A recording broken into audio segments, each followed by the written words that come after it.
காலையில் நேரமாக எந்திரிச்சு சமையல் பண்ணி வச்சுட்டு வேலைக்கு போகிற பெண்களுக்கு தாங்க இந்த கஷ்டமெல்லாம் என்னென்னு தெரியும். இதில் சப்பாத்தி வேறு மேடம் கேட்டாங்க. யாருன்னா என் பொண்ணு தாங்க.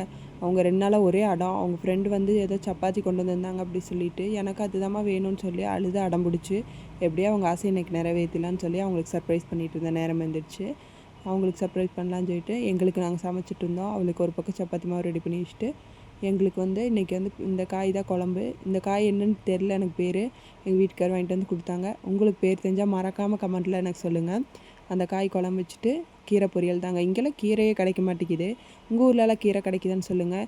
கீரை நைட்டே எல்லாம் க்ளீன் பண்ணி வச்சாச்சுங்க. க்ளீன் பண்ணி வச்சுட்டு மேடம் எழுப்பலாம் சொல்லிட்டு டைம் ஆயிடுச்சுன்னு எழுப்பிட்டுருக்கேன். பாருங்கள் ஒரே தூக்கம் தான். நைட்டெல்லாம் ரொம்ப நேரம் ஆயிடுச்சு தூங்குறதுக்கு. விளையாண்டுட்டு இருந்தாங்க.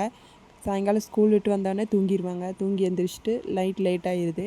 லேட் ஆனதுனால நைட்டு ரொம்ப லேட் ஆகிட்டு காலையில் எழுந்திரிக்கிற கஷ்டப்பட்டுருக்காங்க. சரி சொல்லிட்டு நைட்டு என்ன பண்ணான்னு பார்க்கலாமா. நைட்டு பாருங்கள் ஃபுல்லாக கீரை உருவறது தான். மேடம் ரொம்ப பிஸி ஆகிட்டாங்க. நான் உருவிட்டு இருந்தால் அவள் சாப்பிட்ருந்தா. நாங்கள் உருவறது பார்த்தோன்னா அவங்களே இறங்கி வந்துட்டாங்க.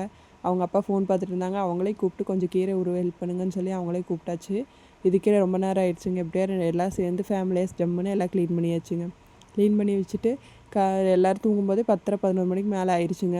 இந்த மாதிரி எத்தனை பேர் கஷ்டப்படுறீங்கன்னு மறக்காமல் கமெண்ட்டில் சொல்லுங்கள். வேலைக்கு போயிட்டு வந்து வீட்டையும் பார்த்து ரொம்ப சிரமம் தான் உண்மையாலுமே.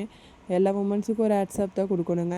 ஜம்முன்னு எல்லா வேலையும் முடிச்சுட்டு தூங்கிட்டு காலையில் நேரமாக எந்திரிக்கலான்னு பார்த்தா முடிய மாட்டேங்குது. எந்திரிக்கிறதுக்கே ரொம்ப கஷ்டமாக இருக்குது. வேறு வழி இல்லை, நம்ம எந்திரிச்சா தான் இந்த நாள் இன்றைக்கி ஓடும். அதனால் எந்திரிச்சு தான் ஆகணும். மேடம் பாருங்கள் ஒரே ஆட்டம் தாங்க. தூங்கவும் மாட்டேங்கிட்டாங்க. போய் தூங்குன்னு சொன்னாலும் கேட்கல. எங்களையும் கூப்பிட்டுருந்தாங்க. நாங்கள் எல்லாம் க்ளீன் பண்ணி வச்சுட்டு அதுக்கப்புறமா போய் தூங்கிட்டோங்க. தூங்கி காலையில் எந்திரிச்சு காயெல்லாம் கட் பண்ணி நேரம் அவசரத்தில் எல்லாம் பண்ணிகிட்டு இருந்தோம். பண்ணிவிட்டு பாப்பாவை எழுப்புனா எந்திரிக்கவே இல்லை. அவளும் ஒரே ஆட்டம் தான். தூங்குறதுக்கு ரொம்ப கஷ்டப்பட்டு அப்படியே தூங்கிட்டா. எந்திரிக்கிறதுக்கு ரொம்ப கஷ்டப்பட்டாங்க. காலையில் எப்படியே எழுப்பியாச்சுங்க. எழுப்பி அவளுக்கு ப்ரஷ் பண்ணி விட்டு அவளையும் ரெடி பண்ணியாச்சு.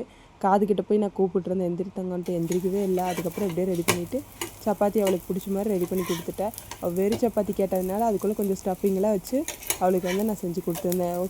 Okay thank you. பிடிச்சிருந்தா மறக்காமல் சப்ஸ்கிரைப் பண்ணிக்கோங்க. பாய்.